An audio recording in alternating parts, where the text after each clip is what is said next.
Thanks for choosing this free Anfield Index podcast. If you'd prefer to listen to this or any of our other shows without adverts, then now's the time to check out Anfield Index Pro. With AI Pro, you can supercharge your entire listening experience. You'll not only get all of our podcasts without the ads, but you'll have them far faster with our Quick Publish feature available exclusively for subscribers. AI Pro also puts you in the heart of our sound studio, with an option to listen to many of our shows live and interact with the podcasters in real time as the shows are recording. Upgrading couldn't be easier. AI Pro is available on all popular podcast platforms, and we have our own apps for Apple and Android. Just head on over to AnfieldIndexPro.com and get started today. Hey guys, welcome back to another episode of the season review exclusively on AI Pro Plus. And you know what? Myself and Guy Drinkle kicked things off. Hopefully you guys enjoyed it, and we have some more excellent guests lined up. So you know what? First up, it had to be the main man. He has to get his say on things.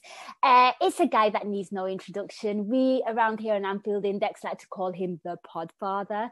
It's Gags and Harinder. Gags, welcome back to Thank you. Being hosted by me. I know, it's been a while, hasn't it? I mean, if it was Desi, you'd call me the Podfather, but I suppose only the Desis will know that one.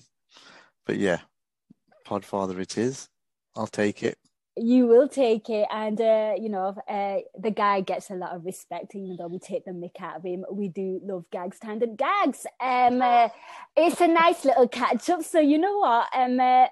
Gotta ask you, your thoughts on the season so far. You know, it's myself and so Guy far Drinkle. Overall. No, sorry, overall. As you can tell, I'm still sorry. The Nunez news has got me a bit loopy. Yeah, it's got me a bit loopy. So if anyone is noticed on that day where all the news has been broken, Gags, you know, I think revisionism is a great thing when you look back on the season. It was a bit of a roller coaster. You went to, you know, all the finals. You saw a lot. I want to get your thoughts.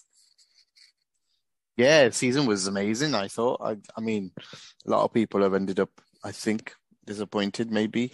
But personally, I think the last game of the season was disappointing, but more from what happened at the end of it. Kind of made me feel numb through the game, and we've gone through that on another pod, so you can listen to those there. And, you know, the result quite meaningless in the end. When you look back, yeah, it was a bit of a sucker that you lost again in a Champions League final to Real Madrid.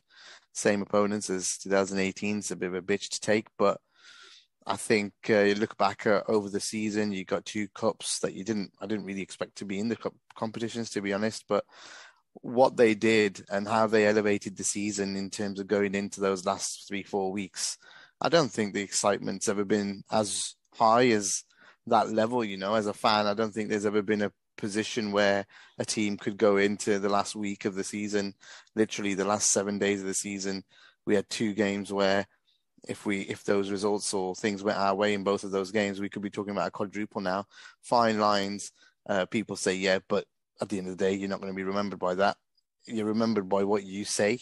You're remembered by what you preach and what you tell people. Mm-hmm. And if you keep telling people that this season was one of the greatest and about to be, then that's what they know and that's what they learn.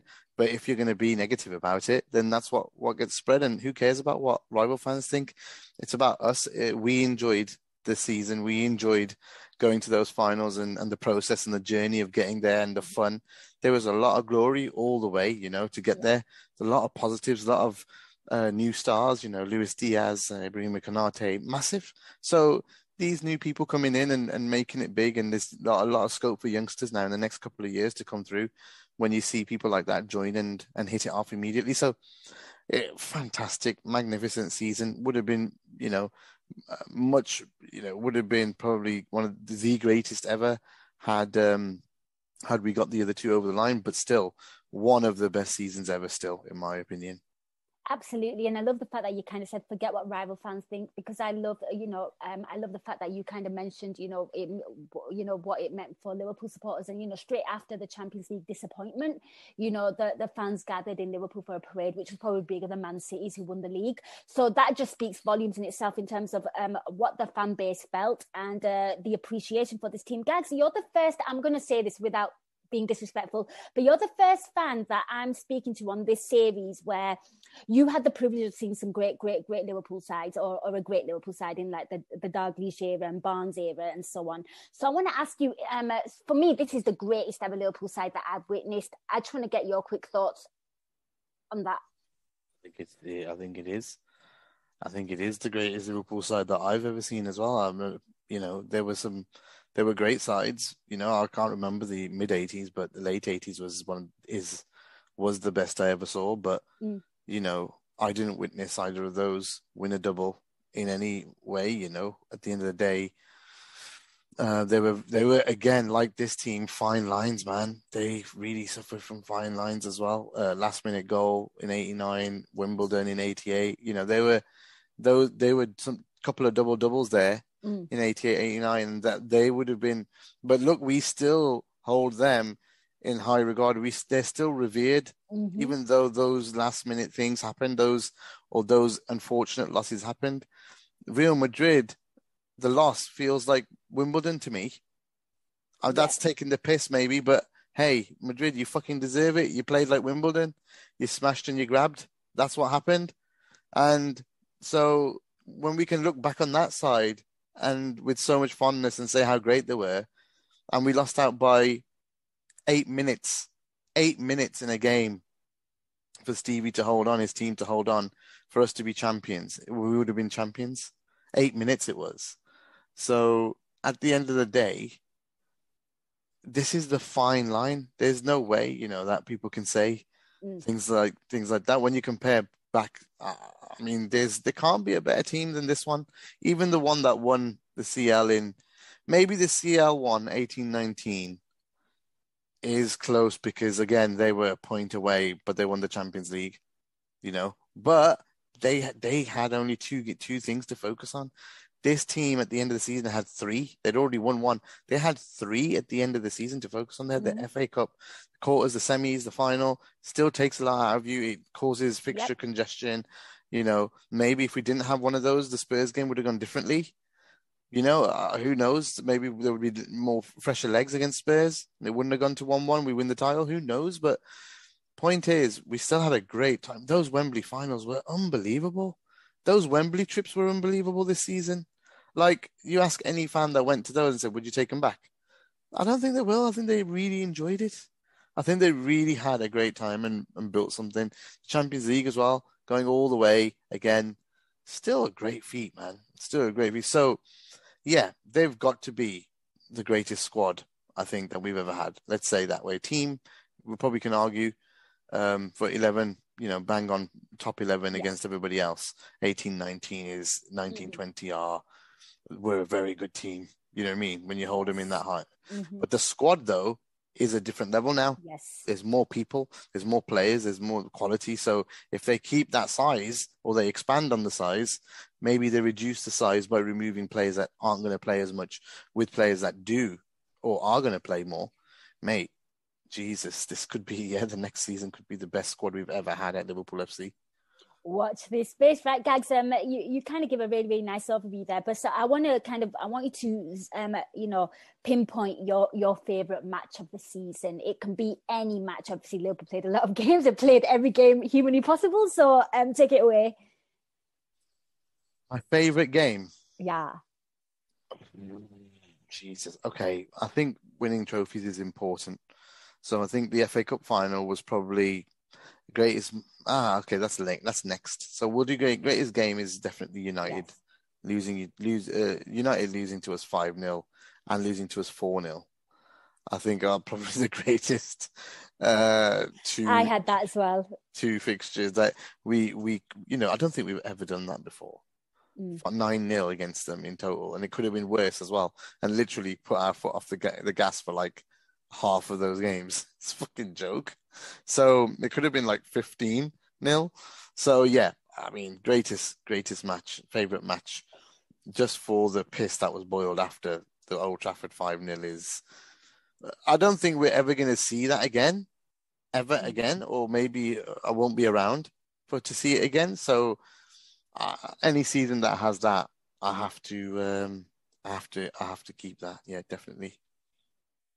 Absolutely. And, like we always talked about, the Rafa hammering, Fergie's boys there. Exactly, And it's I think overtaken it. Yeah, it's overtaken it. Absolutely right. Okay. I've got my words muddled up there, my question. So your favorite moment? I mean, like, Yeah, I don't know if you listen, but for me, I had Alison taking the mick out of Pickford. that is hilarious. I think favorite moment is Simicast rolling in the penalty to win it. Yes. I think because me and Cam were at the game, and when we looked up at Hendo picking the trophy up, we both looked at each other and went, "Fucking hell, that's our childhood. We've missed this." You know what I mean? So just being able to win that trophy again after a long time. A lot of people have always said, "Yeah, Liverpool don't win the FA Cup and this and that." It's just nice to get your name in the cup again, Yeah. and it was nice from from looking back type of thing to our childhood, to recreate that, and now in fully fledged adult mode, be able to witness us win it is it was an actually great feeling. And Cam kept saying to me, "This is the one." And I think when you record with him later in the week, you'll probably get the same thing. And we haven't colluded, by the way, on this, but he'd probably say the FA Cup as well, because it just felt very special on the day. Even the Carabao felt special because we beat those twats, Chelsea, but obviously beating them the second time, but for a bigger trophy. And 10 years on from losing to them in the final man. as That's well. why I thought it was. I really thought it was going to be the revenge season against City, Chelsea, and Real Madrid. But hey, didn't work out. At least we knocked out City of the FA Cup semi, which is a good moment as well. A very favourite moment, I should say, knocking them out of the semi, because over the season they got the edge on the winning the league. They got knocked out of the Champions League, which is great for us. We hate them winning that, so they haven't won it. But over the 3 games against them, to be on top with 1 win and 2 draws, it's always a nice little bragging right as well. I think, yeah, that was Guy Drinkle's favourite match as well, by the way. The semi? Man City, hammering Man City. And we were just kind of speaking, it wouldn't have been great had those 2 fixtures been the other way around, like we played them in the FA Cup first and then in the league later, because I felt like in that first half we just completely dominated them. Guys, probably beat them again. Yeah. Yeah, well, you know what? Like we said, fine margins and a very nearly kind of situation. Gags, I have to go there. Your worst match.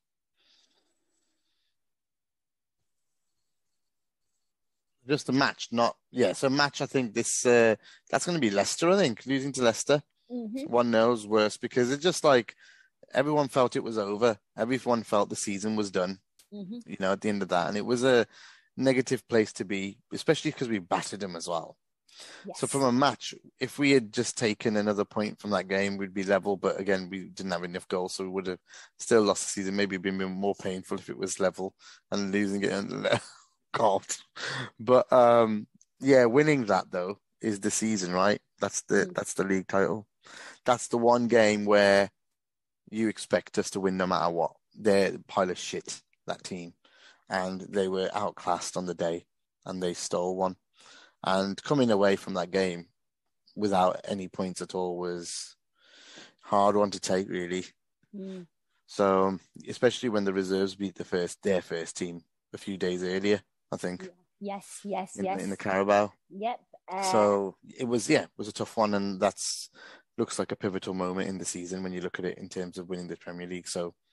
And, we could talk about all the draws, but to be honest, that one game, we when you talk about like the Brentfords, they created plenty of chances, and the Brighton, we didn't deserve to win that game against Brighton. They were really good that day at home against us. There were some games just where, the 2 draws against City, they could have easily won those as well. We were under the cosh for quite a long time in those games. So, but the one game that we should have won, we didn't. And that was that Leicester game.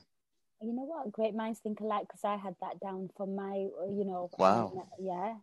I haven't listened yet, no. Yeah. Well. I'm not copying you, it's not Desi. Yeah, he is. He's been copying my homework, people. This is what happens. Now you know he's not original at all. Right, Gags. You've spoke about your worst match there. Worst moment. Yeah, it's going to be the Champions League final. I think worst moment is the start and end of the game. Yes. Start not knowing what's going on outside, when the worrying things start happening and we start tweeting about, people telling the truth. Whenever the truth word gets used again, it's not a good time. It's just not a good time to be a Liverpool fan. when you're having to say that, that people, can you please tell the truth to people? Yeah, When I am grateful for that. We are in an era of social media. I know people back it, but so much, so much journalists came out. Yeah, in that there were celebrities that got caught. Yes, and journalists and celebrities got caught. And they saw it and they reported because it for that is their word is taken way higher than ours, right? Agreed. As a fan, yes, and as a person, they'll call bias. But as a celebrity, someone like Gary Lineker, for example, who his biases towards Leicester and other teams and Champions League, he won't be against. More towards Everton, let's be honest. Oh yeah, of course, Everton's a former Everton player. Yeah. So for him to come out and just lay it on thick, real thick, and tell people straight that this is UEFA, that's a big television pundit and personality. You got caught in it and coming out, and obviously you've got the Dalglishes and their family. Kelly and Lauren were all over it. And to be fair, what the fan base has done since has been, unbelievable. Yeah. Just been really, really respectful with it. No one's got crazy mad about it, but they've turned the anger into make it into a proper campaign to fight it. And that's, they've got experience of it, which is sad to say. That's the thing. But yeah, that's the worst moment, having to see people go through horrible things at a football match. Yeah. People that as well. And you guys were you guys were all there, and I remember going. Yeah, so there's some survivor guilt. There's some survivor guilt for everybody that got away scot-free like we did. We didn't get Yeah. The only thing that we had pain was from the game, and then also how much we walked. That was it. But everybody else, all the other people, got stuff sprayed in their eyes, beaten up, punched, mugged, lost money. It's not a nice time. It's not a nice moment. So yeah, that's definitely the worst moment. The game it's not about the game. It's about the before and after. I completely agree, and I kind of mentioned it on my little section as well. Like, the game was over, and I was obviously thinking about you guys there, not knowing if you were safe or not. Naturally, people there, and I just remember reaching out to you guys in the group and saying, you know what, the result's secondary, please get home safe, because there was just so much worry and anxiety of what was happening, after the match as well. It's just disgusting, and hopefully, the people responsible will be held accountable, and here's hoping to that. And I love the response of the Liverpool supporters and just the overall reaction to what happened. Gags,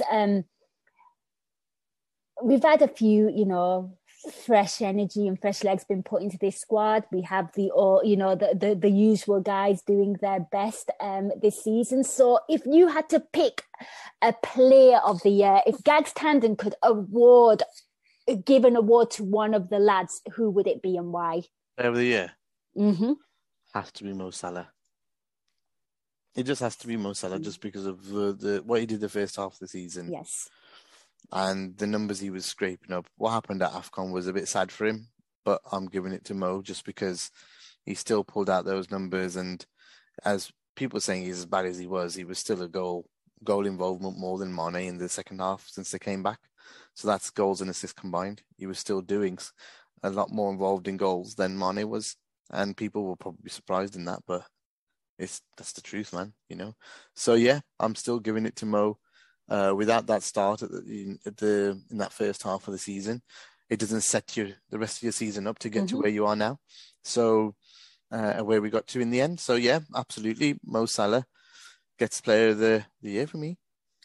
I like that. Guy Drinkle went with that shout as well.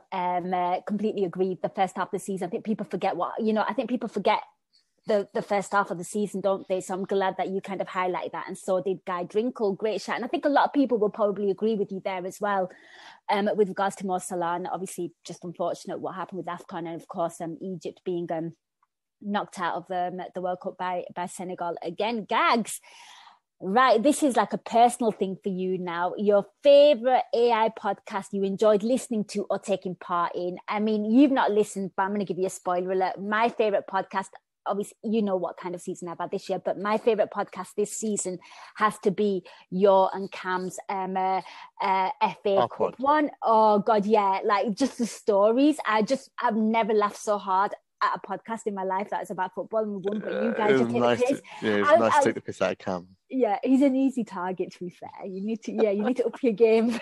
Yeah, I was I like love him to really bits, laughing. man. I love So him. so you've done loads of like these podcasts, you've been involved in a lot. So I got a couple anything of you listen favorites to record, actually. The car pod, because you mentioned it, I'm not going to go there. But I think the two Desis with Sanjeev Bhaskar and Paji, Mm-hmm. I think the first one, we were recording like 5 hours or something, honestly. Like the pod was 2 hours long, but we had a chat before, we had a chat after. It was just like such a mental laugh. And the first finals one, and we were very excited because it was like, we're in the final for both. I think no, it was the Carabao. Yeah, it was the Carabao one. The second one was good as well because both of them are favorites because we were just very clever with what we did on those in terms of Baji's synopsis was really cute in terms of how we did it, and we brought up some really good Desified stuff on them and mixed them up really well in terms of Desi experiences and mixed it up with Liverpool chat. And I just thought two of them were two maybe of the best that we've done on Desi. It was really a lot of fun, and plus the added X factor of Sanjeev Bhaskar Paji is amazing, and he himself, like, just so easy to speak to as a celebrity. You'd think it'd be tough, but it's not. He just makes it all comfortable. So the three of us together just talking, just time went. We didn't even know 2 hours had gone, and one of them, it was just mad. So yeah, they were really good pods. Feel free, kind of chilled out, laugh on pods, Whereas when you're doing a UP or something else, you've got to be focused. You've got to understand what you're saying or listen. This one was just enjoy and laid back and just have a laugh, take the piss out of each other or picks out the stories we're telling. But yeah, that was good. Right, listeners, if you're not listening to them podcasts, do listen to them. They are also on AI Pro and on the free side as well. Do check them out. And yeah, I do enjoy your podcast with Sanjeev Bhaskar, and when you guys get together for like Desi. I completely forgot to mention on my side as well. I really enjoyed our Desi Christmas as well. It was just like, that was so good. Yeah. Another one. Yeah, there's only been like 3 or 4 Desi this year, but they've been bangers. They have. Yeah, so do check them out, people. The pre-season one is going to be funny, I'm sure. It's going to be funny, I'm sure. It'll be hilarious. No pressure, Barge. Yeah, and definitely no pressure, Cam. Just be you. And you know what? We've hit goals. Phil. I think we changed his name, Talking of which, that boy eats disgusting things, but that's another podcast and another thought for another day. Yep. We're gonna have to word about that, Cam, when I get you on this show. Right, Gags, it's that time. It's silly season, isn't it? And today, obviously, I kind of went a bit loopy because obviously the Nunes news and obviously Sadio Mane, there's all that kind of situation going on as well.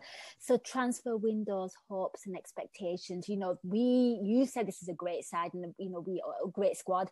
Completely agree with you, but we're just being pipped by a monster. So we only got ourselves to blame for the bits and pieces that we messed up on the final. We should have put chances away, and we lost to Leicester. We should have won. The season's completely different, like I said earlier. So it's just the squad doesn't need too much changing. Mane going is a bit of a blow, but Mane, let's be honest, guys, he has been inconsistent over 2 years. After his massive season, he has been up and down a little bit. First half of the season wasn't as good as the second, and even in the second, he still got pipped by Mo. So, maybe bringing in a youngster, a hungry player like Darwin might just rejuvenate us. We also have been missing that cutting edge up front in terms of a poacher, a striker who can score any type of goal, header, tap in, banger from anywhere. So this is the guy that's going to be able to do that. So from my point of view, and also Mane started playing up front. So it's like for like really in the end with Diaz coming in, having Jota who can play left with Diaz as well. This guy Nunes can play left and centre. We got Carvalho in now who apparently can play across the front three. I think that'll be used sparingly, but then you got Mo and Bobby still around, so it's still loads of talent and exciting to see what this guy does. I'm really gutted that we couldn't get Tchouaméni, who's gone to Madrid, but he was definitely, someone we wanted and had got far in negotiations with, but unfortunately, obviously the Mbappe stuff messed that transfer up because he was, I think, nailed on to come to us if it wasn't for that. So big shame there. And now, there's a lot of people leaving. So it looks like Taki's going with 17 odd million. Nico and Nat look like they might leave. And Ox as well. Looks like, Paul Joyce has said he could leave. So if you've got Mane, Ox, Nico, Nat, I reckon that's close to 100 million there, in the end, with 40-ish for Mane, 15 Nico, 10 Nat. The next 17 boys Nico. Will be disappointed. Yeah, 17 Nico, and no, 15 Nico, 17 Taki, and 18 Oxish, I'd say, is what I'd guess. Okay. Turns out that's around 100 million. So if you're then getting Darwin in, you've still got money in the bank, for another player. So the interesting thing is, what do they go for? Do they go for a striker, or do they go for a midfielder? And I don't know who they're going for. There's a bit of a surprise, or they're keeping it under wraps at the moment, Liverpool, but lots of links and names out there to other players. So yeah, let's see what happens. But I'd hope for a midfielder. I think we need a midfielder. Yes, I agree. And also positive news about maybe contract talks about Naby Keita as well. Yeah, so and Mo. Hopefully they both stay. Yeah, that would be great. Wonderful. Right, Gags, we always look ahead. That's what we do as Liverpool supporters. So your hopes for next season? I mean, it was a fantastic season this season, but what do you expect in next season? I think we should be in every competition again, and I think the main thing really next year, the focus has got to be winning one of the big two. It's got to be winning the Champions League or the Premier League. If you can take both, both. But if you've got the squad to do it and you get lucky with some injuries, great. But otherwise, it will be a success if the Premier League or the Champions League is won. So that's where, Nin, I'd like us to focus. Nice. And obviously with those players that you're kind of talking about that we potentially bring in as well, hopefully it makes us, hopefully a different beast than this season, which wasn't too bad, was it, Gags? No, it was brilliant. Yeah. And you know what? I'm going to let you go because I know you're pressed for time, but just quickly, transfers this year, I mean, how do you feel about transfer season in general? Because in the past, they've always kind of messed me up because I felt like there was too much noise in the media and we were just linked to every single kind of player. How do you feel like things go now with Liverpool? Yeah, going great. I think everything's going fine. I think we're doing the right business. I do trust in the process. So I've got no fears about the transfer window. I just think, we could do our business, get it done. Hopefully we can do some planning ahead of time. But apart from that, I just hope we get the players we want. And I've got full trust in the recruitment process. Mm-hmm. Here. Simple. Wonderful. Well, Gags, thank you so much for that. Really enjoyed our little chit chat. Thank you, Nin. Yep, guys, thank you so much for listening. That was Gags Tandon. I'm going to take a half-time break, have a little team talk, and I'm going to bring on my next guest. So stay tuned and watch this space, and we'll be back soon. Hey guys, welcome back to NAI Pro Plus podcast, where we are doing the season reviews with some of our best contributors on Anfield Index. Hope you enjoyed part one, half time taken, put on the kettle, had a cup of tea. Now it's time to talk to my other guests. So, you've heard from Gags Tandon. So it's only fair that we keep this a bit of a Desi affair and we get the co-host of the Desi podcast on, the awesome, the calm, the guy that gets away with taking the mick out of me, but it's all good. It's a guy that needs no introduction. He's loved by everyone on Anfield Index and our listeners and the Anfield Index community. It is Harinder Singh, also known as the Baji of Anfield Index. Welcome to the show. Thank you for such a brilliant introduction there. I don't really know what to say. I'm very humbled by that. Here. It pretty much does, yeah. The wheels I was going to say, it's usually me who does it as well. I'm like a newly promoted side, starts off great and then just the wheels fall off. And you should know this. I mean, look, we're in the second quarter of the year. This is the bit where you should do your quarterly reporting in respect to, how muggings are going for you.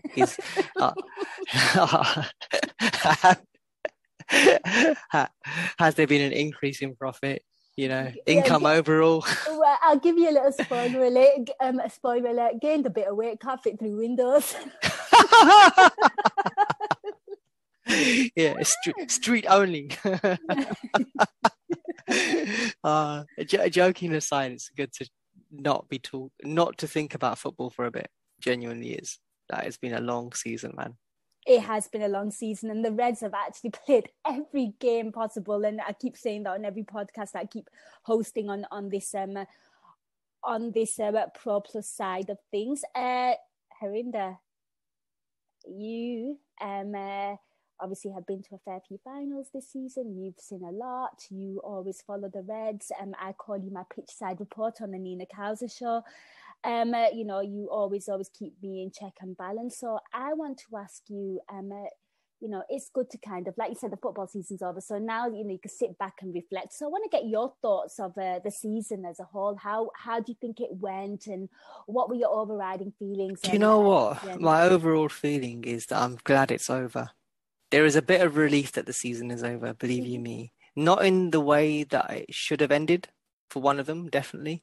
In regards to the Champions League final, but there's a relief that it's over, because like the 63 match season, whatever it is a killer on anybody's home life, right? And for me, I kind of paced myself really nicely up until March-ish, and then the United games came, and the Champions League games came, and you're like, right, you know what? You get to April, and it's like, right, we could do this on all fronts. Yeah, we could really do this in all fronts. And you don't want to miss history. That's the thing. It's the FOMO of missing history. Yeah, if the quad had happened in the way that it could have, you want to say that you were there when it happened, but you couldn't tell where it could happen. But I mean, so many peaks and troughs in respect to April, and twists and turns and that kind of feeling. And Sky would have loved it, right? It's just like Martin Tyler's wet dream almost, in respect to have a season finished and ended. But from a Liverpool fan perspective, it's exciting, but it can be draining. And it can be draining emotionally, because on the home life front, you're saying to people, yep, I'm going to, yeah, what, another one? Yeah, what, another one? Yeah, it's a bit like that mean lady when they're talking about general elections. Yeah. She goes, what, another one? kind of thing. Yeah, it's that kind of feeling, and also then in the home life, you're trying to balance things. And not only balance it from where you are, but also where other people need to be, and that's sometimes it takes its toll. It's not always fair on everybody as well. And you get to hear about how unfair it all is as well. And also you get to hear about the pain for it. So that's why in the Desi pods, I was very, very, very, very, very, very, very keen to point out the sacrifice of my wife and thanking her. So thank you again, Rupinder Kaur and AWMB and everybody else involved in it, for all that you've kind of allowed to happen this season. So I know I've got a lot of making up to do, because it's lots of people are going to say to me, now you need to go and do it the other way around. So I'll try my best on that one. So yeah, that's it. I'm kind of glad it's over. It's been long. I think the players, you could kind of see it in the players a little bit as well, whether we like to believe that or not. That's my kind of feeling. That they were tired. Like, they were genuinely tired by the end of it, and it showed, I think, in respect to the performances against Wolverhampton. Although we won 3-1, goals earlier may have changed or skewed things elsewhere. Who knows? But then also in the Champions League final, we come across Thibaut Courtois deciding to have a worldie, and you're like, for fuck's sake, like really today, Thibaut? I mean, so. Such is life. But yeah, over your season for me and season thoughts, we played fantastically at times. Sometimes we played a little bit lackadaisically and paid for it. And overall, it panned out the way it was meant to, I suppose, from a fate perspective. And the destiny now is see what happens next season. I kind of like the fact that you kind of mentioned, obviously we've done a few of these pods now, and hopefully the listeners do enjoy them, but I like the fact that you said that it just you spoke about the family aspect of things as well, and it's a good insight to share with the listeners as well. Like, us as contributors are like, I felt like I couldn't really like enjoy like the semi-final of Villarreal because I had a game, I did Euro incision, then it's like, right, got to think about the league now. There was just so much to think about. It felt like a bit of I don't like a conveyor belt of games and, big, important games, which was great. But, you couldn't like just sit down, and now you can kind of look back on the season. And yeah, you've got a lot of making up to do to the misses, literally, for you just supporting them. And, I'm glad you mentioned that. Yeah, as I said, I was good. until March, April time. And then it was just like the kid in you takes over. Yeah. Because you don't want to miss out on history. Yeah, I get that. You feel that you want to be there, especially if you've like been traipsing up and down the country for God knows how long and abroad for like 10, 11 seasons. Yes. I mean, there's people who've done worse and done more, granted.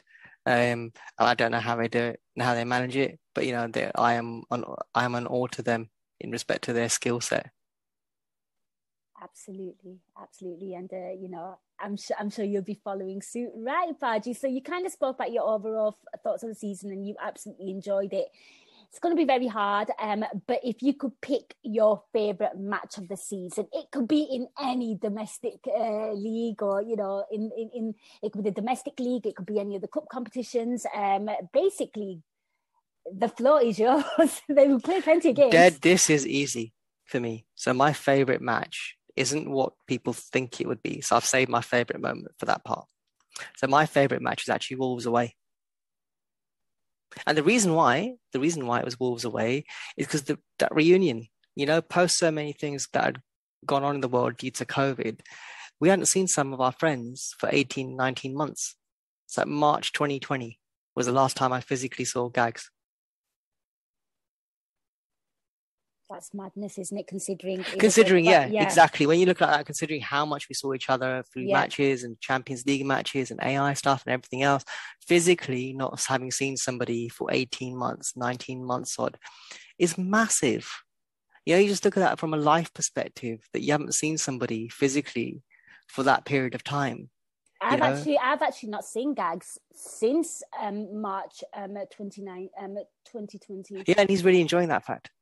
He does look a lot younger. He looks happier and less stressed because of it.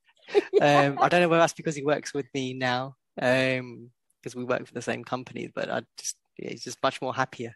I'll put it down to the fact that he doesn't see you. But yeah, I mean, joking aside, in seriousness, that was massive. Like, I hadn't seen him in such a long time. Like, you physically feel that you haven't seen somebody for that period. Yeah. And from an away match perspective, like obviously the Sings and everybody else and Cam, I'd kind of seen them here or there and been with Cam to a few matches, etc., etc. But that collective reunion hadn't happened of people, and it was massive walking down towards the stadium, from parking up and everything else, and just being together, like, because we hadn't done that in such a long time. And then also this is during the whole Omicron, will we, won't we again kind of period as well, about to kick in. So, sorry, not Omicron. Apologies for getting it wrong. Like that whole time, it's just been a blur.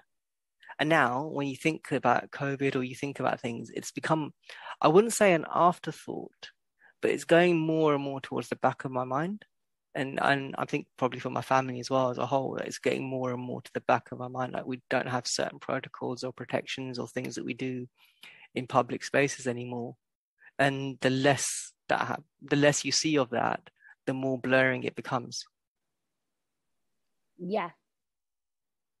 I hear you on that, and I love the fact that you kind of picked your favorite moment on a personal level as well. Seeing, your friends, it probably felt like familiarity and like a bit of normality back to your football traditions and routines. Yeah, completely. It's so much that, because what did people crave the most during the whole lockdown? Normality. People just wanted to go back to normality. The whole aspect of what's considered normal, and social interaction is what's considered normal for most people. I mean, like, the football came back last season. We were so happy. Remember when obviously it was postponed the season that we won the league, and we were like craving it. We were watching old school games, like they were showing retro games on Sky Sports, and we were just craving football. And then it came behind closed doors, and we were really grateful. And last season, not this season that's just gone, by the way, the one that was behind closed doors for a majority of it. And you know what? It was, I remember watching, they were showing some of the games over the summer. They do that, don't they, on Sky? I remember watching that and feeling like, this is so alien and it feels so wrong. It felt so soulless. And the fact that this season the fans were back, it really helped the team, you guys meeting each other. It felt massive. I mean, I went to the Crystal Palace match, which allowed only 10,000 odd fans or so. Yeah. And that was the first reunion, so to speak. And it felt you were happy to be there, but you knew so many things were missing. Yeah. Yes, it felt a little bit hollow as well at the same time. So it was exciting but hollow. So it's not really the same kind of feeling or essence of your match day, so to speak. And then with regards to season opening, it was great because you just felt so alive again to have such a buzz. But, there was always this thing hanging over in regards to restrictions of capacity and everything else. And they didn't materialize, luckily. I say luckily because it was close to the bone in respect to things happening due to Omicron and other things in the world and other variants like Delta, et cetera, that could have derailed the season and fan attendance again. And this is from my time and speaking on the ticketing forums of Liverpool Football Club and hearing what was going on. It got close. So, I'm glad it didn't happen in the end. But yeah, it makes you appreciate quite a lot. And you always sit there and think, like lots of people said to me, I'm going to go to every single match. I'm not miss anything ever again. And this, blah, blah, blah. But that doesn't happen either. Like, you just sit there and you go back to your regular match habits. So the appreciation of what was missing, it kind of disappeared a little bit as well. First we were desperate for it. It came back and it was almost like as if we'd forgotten what we'd missed out on and just you kind of revert back to normal. But that in itself is a saving grace, I think. Because again, it's all about readjustment and going back to normal, so to speak. Yeah, absolutely. Right then, Baji. So that was your favourite match. Now, Sue, what was your favourite moment?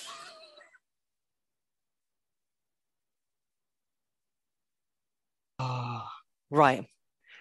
My favourite moment... Can I just jump you first? I got a feeling that somewhere in the memory of the season that Man United fan tweeting or Instagramming something might be in there when we beat them 5-0. Which bit where the United fan goes, we got hope. We got hope. Come on, Cristiano, we got hope. It's one of my favourite moments and I wasn't there. I always laugh at that. But yeah. So that guy works for Ricky. And my cousin. That match is the favourite moment, though. The United 5-0, 4-0 at half-time, the old toilets in complete disarray. What's not to like? It is the 5-0 is the best moment. And the thing is that you can't just say any one part of it. It's the 5-0 as a whole. It's not my favourite match because as a match, it wasn't really a match. A match involves two teams actually really being pitted against each other, a bit like us against Man City. That's a match. This was a parade. Literally, we went there and paraded all over Old Trafford and pissed on their chips and pissed on their future completely. And Ole managed to get a reprieve, bless him, which didn't last very long. Bless him again. And they're in the mire, right? And now I don't gloat about them being in the mire because I think that's a bit classless. I don't think that I spend too much time thinking about it. But every now and again, when you realise that they're much shitter than they ever could be after all the money that they spunked against the wall, you're like going, and then you carry on in life. So apologies to those that wish that, that we're somehow obsessed by them. We're fucking not, mate. Calm down. It's just that you provide humour right at the correct time, basically. It's a parody of a club. It's a bit of a joke in respect to what they're trying to do and how they're trying to go about it. So you get to laugh at it. You absolutely do. And, obviously we know a lot of Man United supporters, don't we? And, do you know what? And I think that adds to it. I'll paraphrase it correctly. Situational comedy. They're a sitcom. You watch it like as if it's a piece of, it's papery, wavery kind of shit. It's in the background. And you're like, yeah, okay. Yeah, it's time pass. Laughing at them. That's about as good as it gets for them. They're time pass for laughing at. They are. I mean, my neighbour is a United fan, so obviously in those games, he went hiding, he never came out to say anything, or usually when Liverpool kind of lose a game, he'll come out and kind of try taunting, and he did it for the Champions League final. He went, "What happened to you? You lost, yada yada yada." Just went, maybe next season you can go on to win it. Knowing what I've just said, knowing where they finished, and he just went really quiet and looked at me and went back into his house. Your United neighbour, uncle, And mum, bless her. And brother-in-law is And brother. honest. Yeah, I've Oh, got I so forgot much. about the brother-in-law. Oh yeah, shit. Fucking hell. He's apparently I he's comfort eating and everything. He's not in a good place. He's in a bad moment, as Klopp would say. mean, so in this moment, as Klopp would say, also, they're not even in the Champions League. Yeah, exactly. They were sniffing between whether they were going to be in the conference or the Europa. Yep. That was the only two league choices that they had. And luckily, at the last day, the decision was almost made for them by West Ham. So that's how close it kind of got. The fact that they want to feign some degree of relevance to something is hilarious. The whole Darwin Núñez stuff is even more funny, given what's happening at the weekend in comparison to what's happening right now. Again for them, because that's Thiago, Fabinho. Oh, who else was it that they said they were definitely getting Luis Diaz? They were definitely getting Luis Diaz as well at one point. And Sadio Mane. Yep. Yeah, Sadio Mane. I remember the pod with you. I remember that when we talked about Sadio Mane coming to Liverpool so many seasons ago, and how much money, and even more money when we ended up spending to get him, that they applied back in January 2017, I think it was, that they were so desperate to get him, and it didn't happen. And 6 months later, he comes to us. As I would say in the most colloquial Liverpool sense, Soza bar you. I can't do a Scouse accent to save my life, so I'm not even going to try to. But yeah, so that's my favourite moment, 100%. It's not a bad favourite moment. And have to go there. Your worst match. So my worst match was the Chelsea draw. Not the home one, but the away one. You're 2-0 up and it finishes 2-2. And that just felt like a proper kick in the balls at the time. Because we'd started well enough and we were taking the piss out of them at one point. So we score our 2 goals. I'm thinking, you know what, this is it. Just defend, keep it nice and simple. Another 2 goals in the second half be great. They're obviously my neighbours. I don't like them very much. They don't like me very much. Feelings mutual, folks. No problems. So yeah, that 2-0 going to 2-2 and the way we were undone, you know, it's that you're like going, come on, guys. And to be undone twice so quickly in that manner. The first one, okay. Second one, you're like, for fuck's sake. Wasn't it a bit of a worldie go by? Was it Kovacic or somebody? Is that the one? Kovacic was the first one. Yeah. The second one, though, like in Pulisic, like so, you know, to give him that momentum. Yes. And it was just horrid, right? Like genuinely was like, you're like, fuck off. And after that, you know, obviously then Leicester followed. And you're like, okay. And I didn't think our season was in disarray at that point in time or anything stupid like that. But it was more a case of whereby just because of who they were and how it happened, that was my worst personal moment, I suspect, in regards to feelings. So I'll try to think about things in respect to matches rather than things that or events that are pre-match or post-match, because without fail, the Champions League would win that. Not because of my own personal experiences, but because of what happened to everybody else. You know, that was an absolute shit show. And today we have the French police saying that, you know, we got it wrong. You know, and they're apologizing for tear gassing fans. Well, the thing is that, you know, when you apologize 12 and a bit days later, it's a bit of a shitty apology. Yeah, it don't feel so genuine, does it? It doesn't feel so genuine at all. No, it's just because people are saying things now because, without saying too bad, it wasn't as if the evidence wasn't overwhelming at the point in time. You know, you say it the day after, 2 days after, I kind of understood. 12 days later, go fuck yourselves. Literally. And from the bottom of my heart.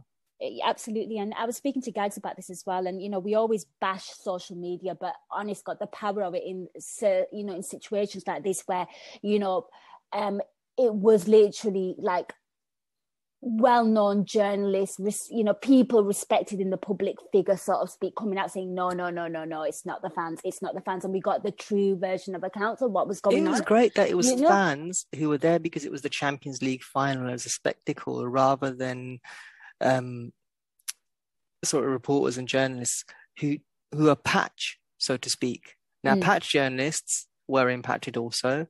People who cover Liverpool on a whole and were impacted also, but non-Liverpool journalists like Mark Ogden, works for Telegraph, primarily Man United, right? Yep. Seriously impacted by this. You know, and you have the likes of Gary Lineker, you have the likes of, was it, oh God, I can never remember his name. Henry Winter was talking a lot about it as well, wasn't he? Henry Winter. Yeah. And many others. And Rob Draper, like, I don't really know much about Rob Draper, but obviously his experience is one that's absolutely harrowing. Jason McAteer, and what happened to his wife and kids. Yeah. But, you know, just genuinely, when you speak to fans and people that I know that I go to the match with and what happened to them, you feel sick. Mm-hmm.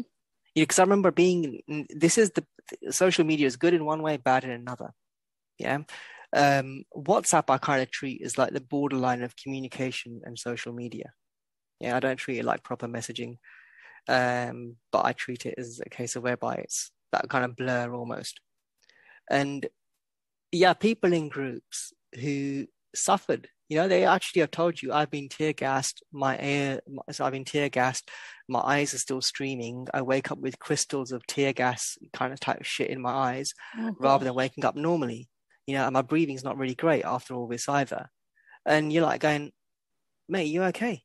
You feel like shit, are you okay? Like, this has happened. Like, what who else, is everyone else all right? Kind of thing. Like normal, natural kind of reactions. And then people want to go and talk about fucking transfers.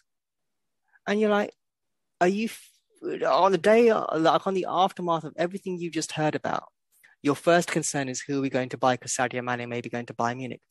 Honest, really? Really? Your logic cell goes like that?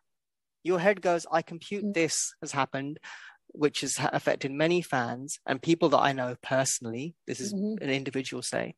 And, you know, and these are people I go and ask spares for, or I go and ask for tickets for, or I go and ask, you know, oh my God, mate, can you sort me out kind of thing. But when that same person you're asking all these questions to has told you, you know, I was tear gassed, I was pepper sprayed, I was beaten, and I went to something that was supposed to be a crowning moment of glory for our football team and one of the greatest experiences I should have, which is just turning into the most shittest football experience ever, and shittest, more possibly one of the shittest life experiences ever. But you're more worried about whether Sadio Mane is going to stay or not, and who are Bayern Munich going to go, where's he going to go to Bayern Munich, and who are we going to get? Your priority was that, rather than asking the person who's been telling you for the last 10 hours or so how bad they're feeling. What the fuck is wrong with you? Like, genuinely, what the fuck is wrong with you? And I apologize, you know what, profusely to people who think in a different manner or may have a different opinion to me. That's okay. You can have a different opinion. We're just not going to agree on that one. No, I completely agree. I remember obviously watching the final at home, and you know, and you saw the police sort of gather up on the Liverpool end, and then, you know, you start reading things on social media and Twitter and fans' accounts of things, and like you start becoming incredibly worried for every single Liverpool supporter there, and every person who's involved in that, you know, who's stuck in that. But then you guys were there, and I remember reaching out to you in a Daisy group saying, you know what, the result is so secondary, please get home safe. You know, because that's all you want. You just, you know, you care for people's safety. It's so much more important. I forgot about that result. Do you know what I mean? Like, people are more important. Yeah, they are.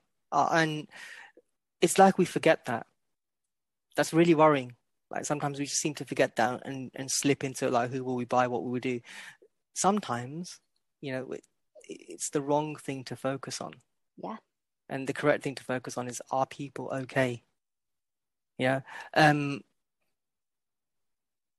mean, when it happened, the day after was a bit of a crap one. Like, genuinely, I think I had time to kill between flights.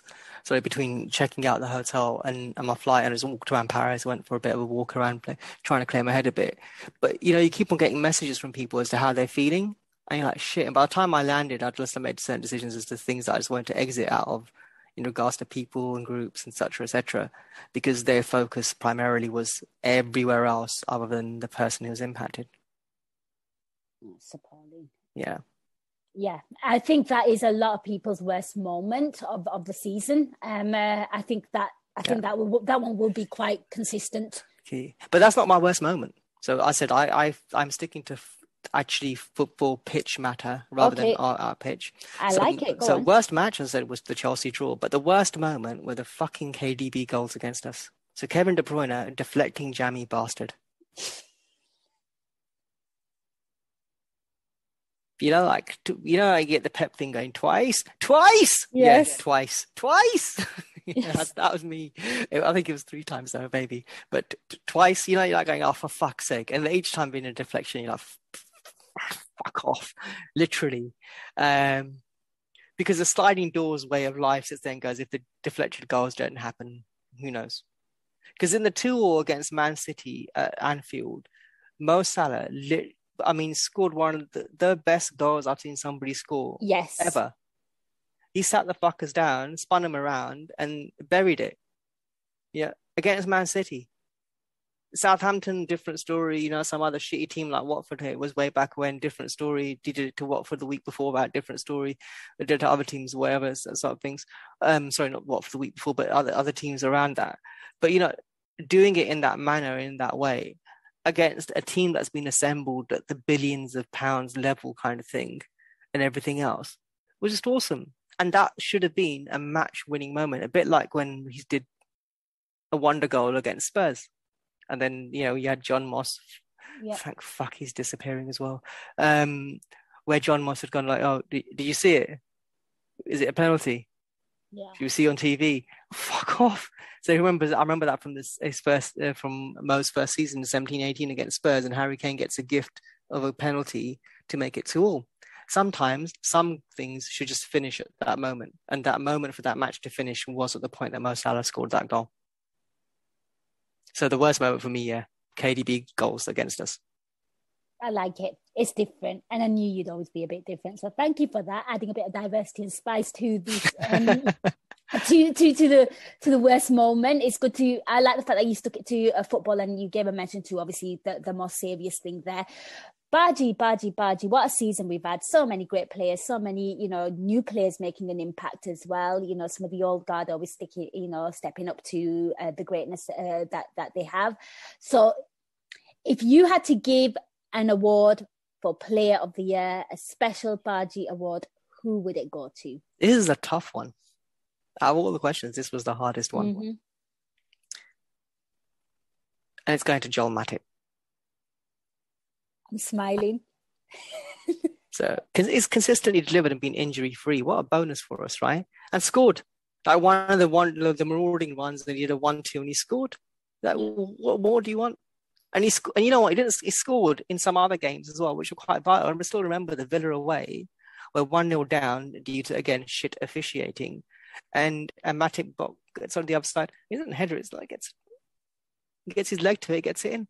That's a vital goal in a season, and you've got to give credit where it's due. Then he did it at Southampton as well, right? If I remember correctly. Mm-hmm. So, Joel Matip. What a guy. What a guy. Yeah, I mean, like when he broke his duck against Leeds, I think everyone just burst out in fits, laughing. Not laughing, but like, thank God he's finally done it, because like you said, the marauding runs. But yeah, I like the Joel Matip chat. And I also like the fact that you mentioned that he kind of stayed injury free as well, because again, that's always been a concern as well. I like that. A little bit of a hipster shout for you there, listeners. Right. Baji, you've been on some great podcasts, and we love having you on these podcasts. So, AI podcasts that you've enjoyed listening to or taking part in? So, listening, I do like the post-match live, because it takes away that boredom out of getting out of Liverpool and the journey home, etc., etc. And I remember God, what was that platform called? It began with R. Was it Rattle, whatever it was called? When you first tried to do this live. Do you remember? Way back when. Oh, it didn't last long. I can't remember. Gags will know, but yes. Yeah, that one. So, and that got me really excited. I was like, wow, yes, we're going to have live post-match match. Yeah, it's going to be fantastic, etc. And obviously then the platform itself didn't really work out very well. It wasn't great as a listening experience. And then Discord comes along, and then we have live pods, and it's been fantastic ever since, right? So that takes away so much for me post-match. Yeah, it's like in regards to what we're going to listen to. Because what have you got then? You've either got 5 Live, which can be just an absolute shit show, Talk Shit, which just says it all. And I kind of I don't really like listening to Talk Sport. So I try and avoid it as much as possible. Or fan-led media, fan content is much better. And it's much more wholesome. So it's usually my podcast snack, so to speak. poster match is yourselves, and then you've got by the time you've hit a certain motorway and timings of downloads and things being edited, you have post match draw as well. And between the two of those and everything else going on around you, you kind of homed it. So I do like that. I've laughed a lot at the AI main pod, usually at the Trev Downey's expense or Cam's expense. But the one I really have enjoyed, which has been a real nugget this season, has been the Euro incision with Themis. He's good. They are really, really good. Yep. The thing is, though, he hasn't realized that Themis Casares now, he goes, but people call him Scouse Themis. Yeah. Themis is like Themi. Themi is a wife in Punjabi. So he's your Scouse wife. He's a Scouse wife to his wife. I love the fact that he talks about his experiences of watching football with his wife. I just find it so like brilliant. It's brilliant. Yeah. Yeah, it's really great. So there you go. Those are my pod moments and things that I've enjoyed. You know what, Gags? Well, obviously you've not heard because you're on the second half of this podcast. But Gags gave a really, really special shout out to your Sanjeev Bhaskar podcasts. He absolutely loved doing them, the Desi ones. Oh. they were good. I mean, with Sanjeev Bhaskar, the great thing was that we just get somebody in their natural moment. It's not a script, and the agenda is never really shared with him prior. So like myself and Gags will shape something in regards to questions that we're going to ask and what we're going to do, but he doesn't get to see him beforehand. So everything just comes out from him, and it's completely impromptu. And the second one, I mean, we did 2 this season. The promise was that if we got to more finals, he'd come on. And we got to 2 more finals, so he came on. And it's just so refreshing as well that you can tap into somebody who's in a completely different walk of life and listen to what they feel and what they say about football, and specifically Liverpool. I know that there's those kind of experiences, the ones that you share. There's something quite magical about that. Yeah, and if you did it all the time, it would lose that. It'd lose that kind of veneer, so to speak. It's a bit like, when you get a really new toy, and you just keep on playing with it, and then it kind of seems a bit lackluster because you bashed it all over the place, like my son's toys. But with Sanjeev, as I said, it's not from that perspective of a toy, but I'm just trying to think of a better analogy, and I can't off the top of my head. But it's just that feeling of having someone with such a different perspective of football. Like a cheat meal. Yeah, completely.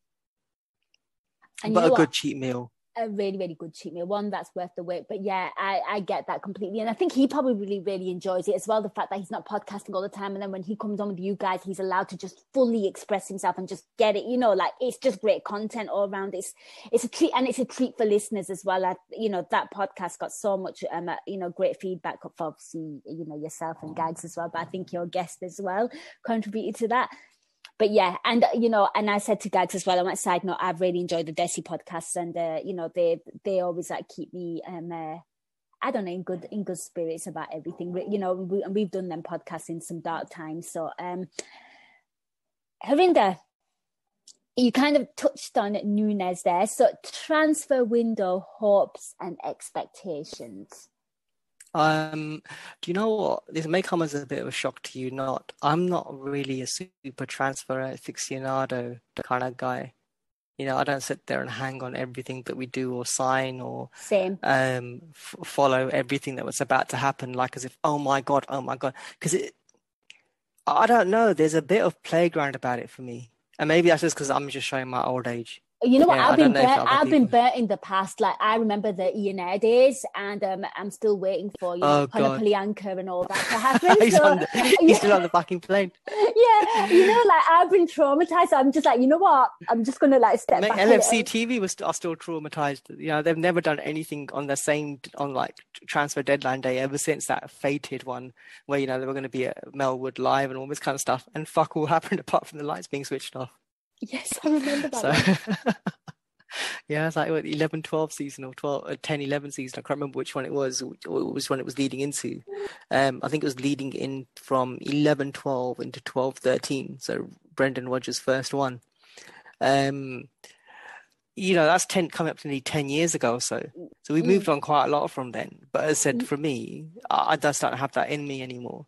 So now it's a case of whereby, okay, yep, great, you hear the pulse of news in regards to Nunes, or Tchouaméni, this person, that person, and it's a little bit of excitement. All right, we're going to get something new. But with transfer windows and hopes and things like that, it's just, for me, I'm always a glass half full and trust the process kind of guy. So the earlier the player comes in my head, the more aligned to pre-season future playing vision kind of thing happening sooner is there. But other than that, it's just something that makes, again, it's a bit of time pass, right? Who do we buy? Who don't we buy? Will this happen? Won't this happen? And it's not because you don't care. There's one thing I just want to reiterate. Like, some people in transfers, they get really emotional about them. For me, it's a case of I don't own the club. It's not my money, and I'm not the best person to judge who should come in and who should go out. There are people who are better paid and more attuned to that job. So I let them do it. They haven't done a bad job. So my take on it is rather simple. I trust the process. I believe that we only do, or the club only does what's good for the club, not just, right, let's go and spend money or spank money here, there, and everywhere. There is actually a thought process to whom and why and how. So I believe in it. That might be blind faith. Don't care. Genuinely don't care. It's just I don't think it's blind faith these days. With how things are ran at Liverpool Football Club, I don't think anyone can think of that, because obviously every player that we link to obviously has been scouted. Klopp obviously wants them. There's a proper kind of structure in place, so I don't think it's blind faith anymore. Just in general, just how we do business and how our transfers have usually been a success. I think that's fair to say. So I'd like to be nice to you then, say it's not blind faith at all. Thank you. Yeah. Okay. Last one. Obviously this season, we played every single game. So what are your hopes for next season and your expectations? What do you expect from this Liverpool side? Where can they go? How can they progress? How can they get better? What do you want them to do? It's really simple. So next season, my hopes is straight, go one better where we didn't this time. So definitely the league and CL double. The quad's a beautiful dream. It's a beautiful dream, and I'd rather dream than constantly fear nightmares, to be honest. But for me, win the league, win the Champions League. Because going toe to toe with City, and you look at the margins of error and where things didn't happen, and we lost it by a point. Yeah, again. And things that could have gone our way earlier in the season, everyone's done it to death, right? The Brighton draw, the Chelsea draw, Man City draw, this draw, that draw, Leicester loss, that kind of stuff. So those kind of fine margins are where things are won or lost. They're not really happening towards the tail end of the season. They're happening right at the beginning. And you need a bit of lady luck, and our lady luck didn't happen this time round. But it might happen next time round. I mean, in the season that we won the league in 1920, we just literally went for it. And by January, we were so far ahead of people that mathematically, you knew. Because we all had that feeling playing to come the Leicester match around Boxing Day or after Christmas or whenever it was, that, when Trent buried the fourth, that was it. It's happening. I remember coming onto your post-match pod that day as well, like being absolutely over the moon and excited, like genuinely feeling like this is it. This is the one. Mm-hmm. And then the time and the celebration was taken away from us by a very cruel disease. And a pandemic that went global. There's nothing you can do about that. So I yearn for that moment of being able to celebrate that league win with people again. I don't want to do it in my living room on a couch, watching it on TV and seeing everyone else raise something when we're not there. There's a lot of hurt still from that. Like, even though it was such a joyous moment, it still pains and stings. I can feel it, like, internally, that we missed it. Yeah. That we as fans missed it. We didn't get to see it. And so I yearn seeing it. I crave seeing it. We did the Champions League. I had that in 18-19. I won it again. Yes, absolutely, because of the cruelty of what happened this year. So for me, that's the thing. League and Champions League. League Cup, FA Cup, great. If they happen, they happen. I can't handle another 63 match season, I think. I think my family life won't take it either. I would like to have my kids and my wife and my marriage not be disintegrated by football. So for me, it's a case of whereby it be the league and the Champions League.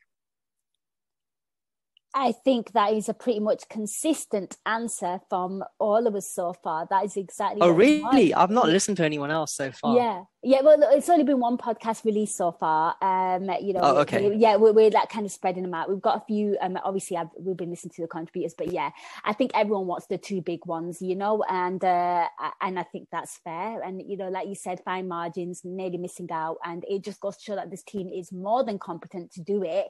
If those little things sort of ironed out for the Reds in those moments, we could have been talking about a very, very different, an even more positive season. So yeah, I think everyone wants the big two. We're really happy with what the two domestic cups, but yeah, them two are absolutely huge. And I love the fact that you kind of mentioned the fact that you want to actually physically be there celebrating as well, because I think that was obviously really missing. And everyone, you don't even have to be a Liverpool supporter, everyone turns around and says, I wonder what a Liverpool league title parade would have looked like. I think everyone would kind of think and kind of wants to visualize that, because it's going to be huge and epic. Totally huge and epic. Like, I think if we win the league and win the Champions League final, it'll be a case whereby you'd have the celebration on the day of winning the league, but people will be coming back very quickly from the Champions League final to make that parade. Absolutely. I mean, they did it for this time round, so it just speaks volumes. Harinder, thank you so much. That was awesome. Thank you so much for joining us. We really, really appreciated your time, your insight, and hopefully plenty more of you on podcasts. Indeed. So roll on the summer. I mean, we've got another 7 weeks or so respite before we have the inverted commas season opener, which is happening with the community thali, or shield as people call it, but it does look like a veg or non-veg thali that you get at most Indian restaurants. It does. The community shield will always be that for me. So that's the season opener, and then obviously things kick off, and we'll know probably next week or the week after in respect to what the fixtures are. So exciting times. Absolutely. Cannot wait. And a spoiler alert, you know how these fixtures go. It will be the Merseyside derby and the Manchester derby on the same day, because that usually always happens. I wonder how. That is just such a freak incident. But guys, thank you so much for listening to this season review with our two excellent guests. I hope you enjoyed it. Plenty more coming. Stay tuned. Interact with us on Discord and on Twitter. Let us know your favorite moments, your worst moments. Share your thoughts. We love to hear from you guys. But guys, thank you so much for listening. Take care. Till next time, up the Reds. We hope you enjoyed listening to this Anfield Index show. Please be sure to subscribe to our channel so future podcasts find their way to your device automatically. There's nothing quite like fan engagement, and we'd love to know what you think of anything discussed on this show. The best way to get in touch is over on our free Discord community, where both podcasters and listeners debate the hottest LFC topics 24/7. Sign up free now at AnfieldIndex.com/Discord. You won't regret it. You can also follow us on Twitter at Anfield Index, and find us on Facebook by searching for Anfield Index. Oh, and before you go, we'd love it if you could leave us a 5-star review on your favourite podcast app. It only takes a couple of seconds, and it means the world to the people who create these free shows.